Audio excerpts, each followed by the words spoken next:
Hello, and thank you for tuning into the Federalist Files podcast. I'm going to be going over Federalist number 13.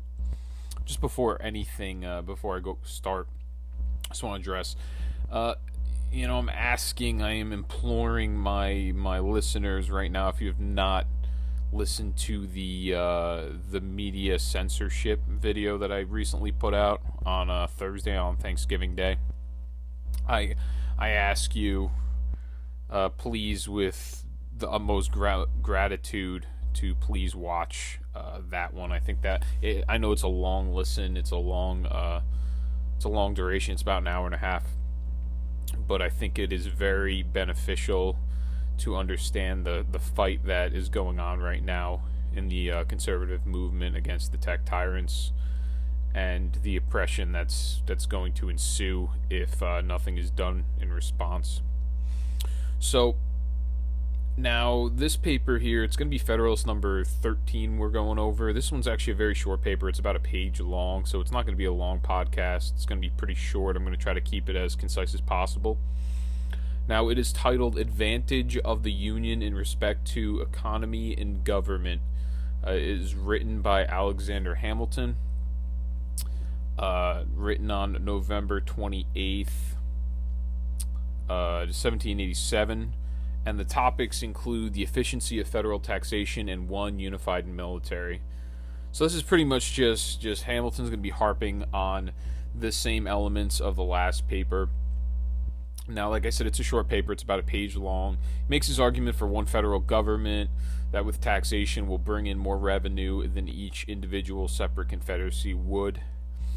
And he explains this, and I quote, "As connected with the subject of revenue, we may with propriety consider that of economy. The money saved from one object may be usefully applied to another, and there will be so much the less to be drawn from the pockets of the people.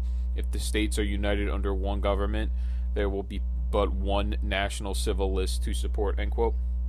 So pretty much when he means civil list, he's referring to the burden of that taxation, what exactly it is that you are funding. It's going to be one civil list rather than a civil list for each individual state it'll run up a huge bill. He thought that unifying certain principles, certain elements of our government, like the military, for example, which is probably the most important one, in tax collectors, so that you can, get that taxation, get that revenue coming in, as well as, and the Constitution establishes the court system. Like I said, it gives them the right to establish roads. It gives them the right to, if they need to, establish a post office. Like I said, the judicial system, the courts, our representatives, our senators, our executive branch, which is also chief law enforcement in the executive branch, to pretty much enforcing the law, the power to enforce the law. So it gives the power of that to the executive branch. So anything that has to do with funding those core elements is what he's referring to when he says a civil list, or what is it, a civil list. Yeah, that's what he calls it. And he continues on this point, and I quote, "If they are divided into several confederacies, there will be as many different national civil lists to be provided for in each of them as to the principal departments coextensive with that which would be necessary for a government of the whole," end quote.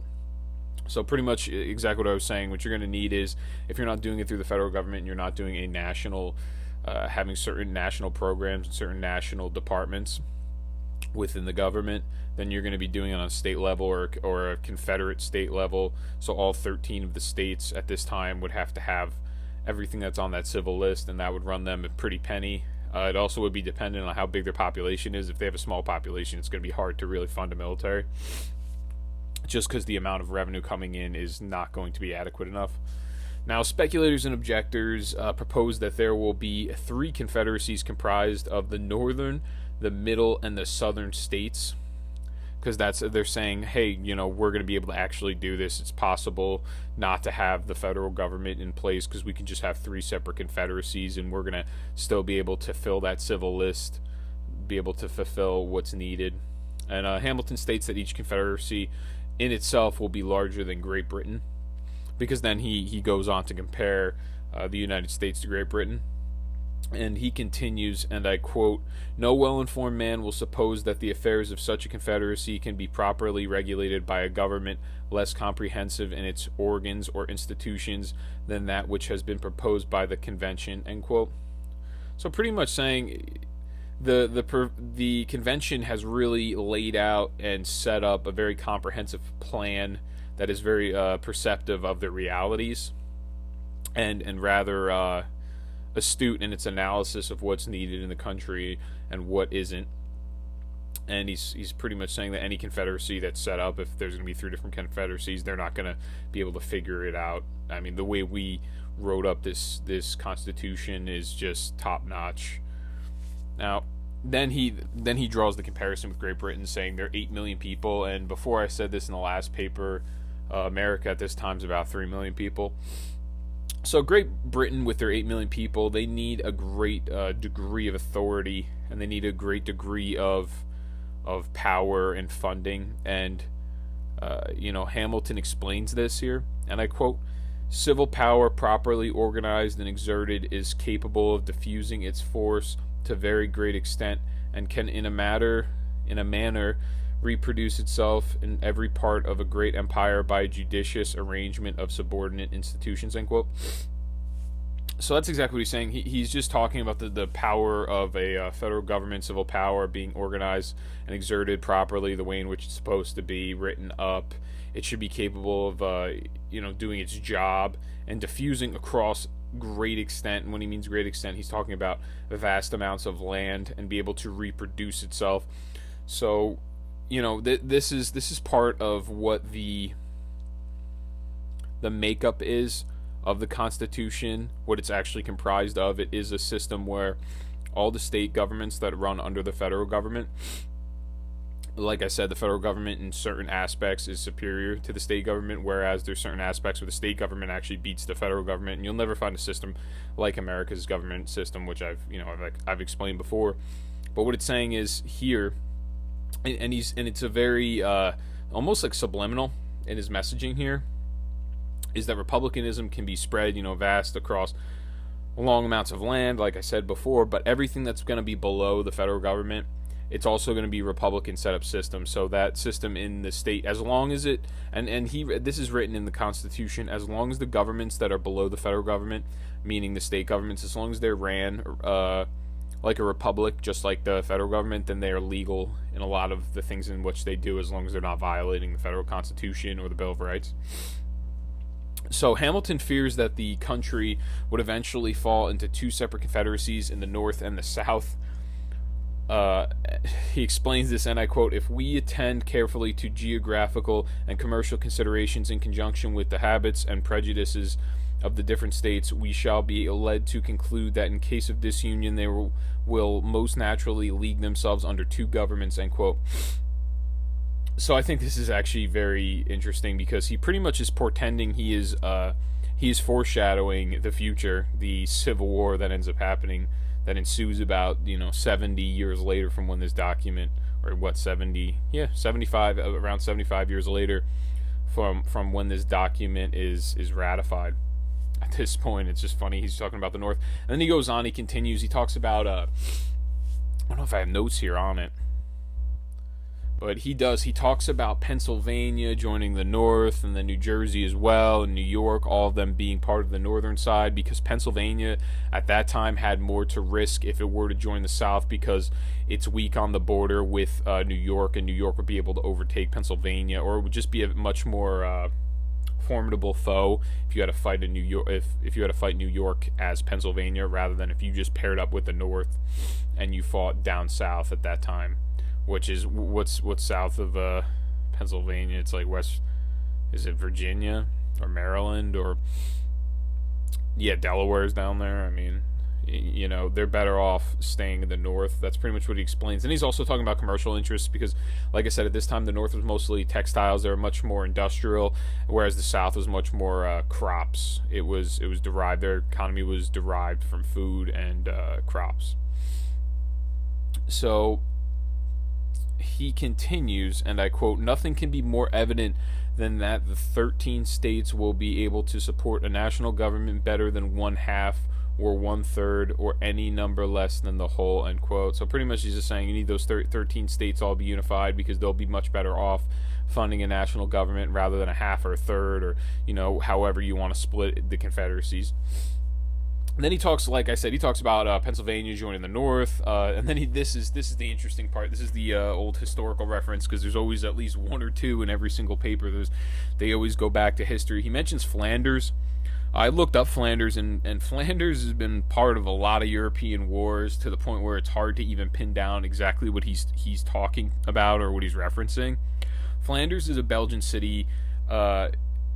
It's in Belgium, but I think it's Dutch speaking. From what I understand, they were involved in the 80-year war back in like the 1600s, and then they were also involved in the 30-year war. And really, what it is that he is referring to is that at this time, because Pennsylvania their economy was flourishing much better than like a southern economy at this time. So what he's referring to is Flanders was actually. He says that, or what I read online was Flanders actually, when it was owned by Spain at one time, and then Spain and France and Great Britain were always like fighting over the land, and then it was also part of like the Germanic Empire, and they fought in Flanders in the 1300s. They fought to get out of French rule because the French ruled them at one time, the French crown. So it's just they've been through so many different wars, but Flanders is right. Best way to explain it is it's a little north of Germany. It's in Belgium, if you know where Belgium is. So there is it's right. There's ports right there where the water is, and from there you can go to Great Britain. You can go to the Americas at that time. So it was a port. It was a port of entry, and it was a port for a lot of commercial interests that were involved there. And from what I read online, when Spain owned it, 9 times more the revenue just came through there alone in this one city in Flanders, in Belgium. 9 times more than any of the territories, all the territories combined in America that Spain owned at the time, which is insane, and that was like in the 1600s. That's an insane amount. So the amount of commercial value that was there was just insane. And countries were constantly fighting over this area and this land just because it was such a critical point of commercial interest and commercial wealth and prosperity.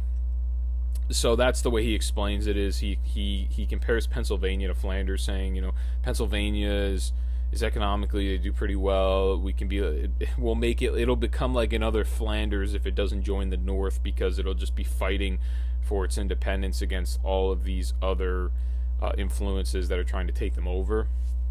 Now, Hamilton notes the efficiency of the federal government and the ability to afford the people with a plurality of responsibilities such as tranquility, economic stability, commercial intercourse, and liberty.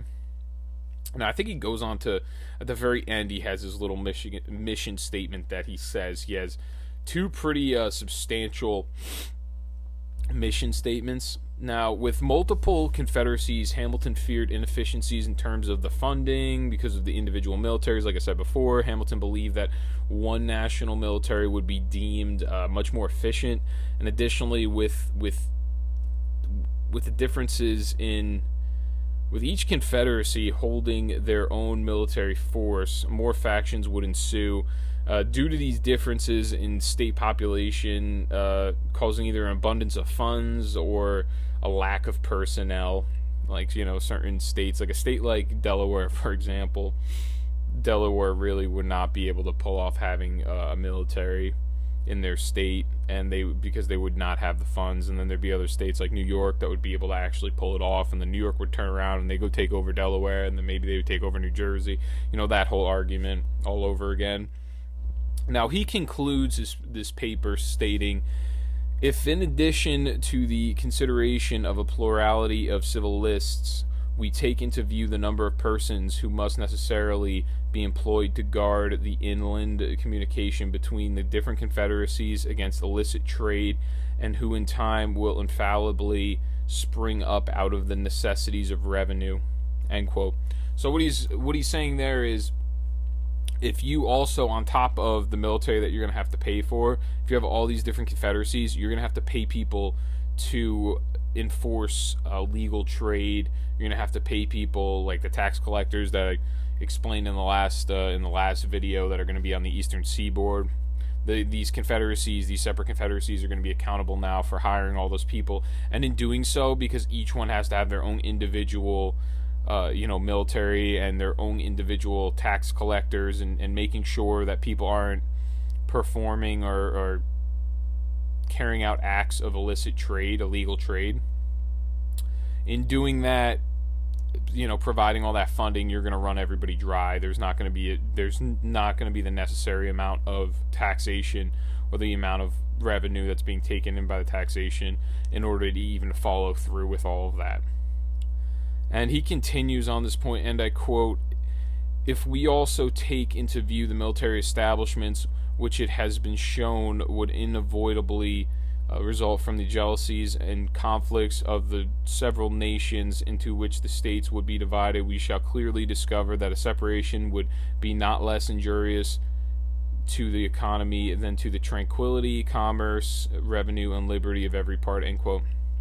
So essentially what he's saying is the same thing. Military, it's going to be unavoidably, like some states are going to be bringing in having more commercial wealth. They're going to have a better military establishment. There's going to be jealousies. There's going to be conflicts because of commercial wealth, because no one's unified at this time, would be unified because of this. And then in doing so, it renders everything unstable, which will kill the tranquility, kill commerce. It'll kill your revenue that's coming in through taxation. And then the biggest, most substantial and critical part would be liberty, would be in jeopardy. So that really concludes this paper. I mean, this one, it's not a heavy lift. It's a very short one. It's about a page long. That's really all I got today. I mean, it's good. You come into a Monday, keep it light, considering I've been coming out with a lot of videos recently. So, and now that the holiday season's picking up, I work in a service occupation, so I'm going to be putting in a lot of hours this next month or so. But after that, I mean, I'm still going to be coming out with videos. Don't worry about it. It'll still be the same. I just don't know how many current event videos I'm going to be able to churn out. That's all it is. But yeah, please like, share, subscribe. Make sure you share if you like the content. Make sure you email me if you have any criticisms, any questions, any ideas for new videos. If you have any questions about anything that's going on in politics currently and you really don't know how to find the answer, because when you Google search, the correct information doesn't come up, shoot me an email. I read a lot about everything that's currently going on, in tech and all the other information that's out there right now. So yeah, if you have any questions, don't hesitate to shoot me an email. And just hopefully keep it, family friendly. If I get any hateful emails, it is what it is. I'm not gonna be angry about it. I just won't answer. But thank you for tuning in. I appreciate it. I'll see everybody on Wednesday.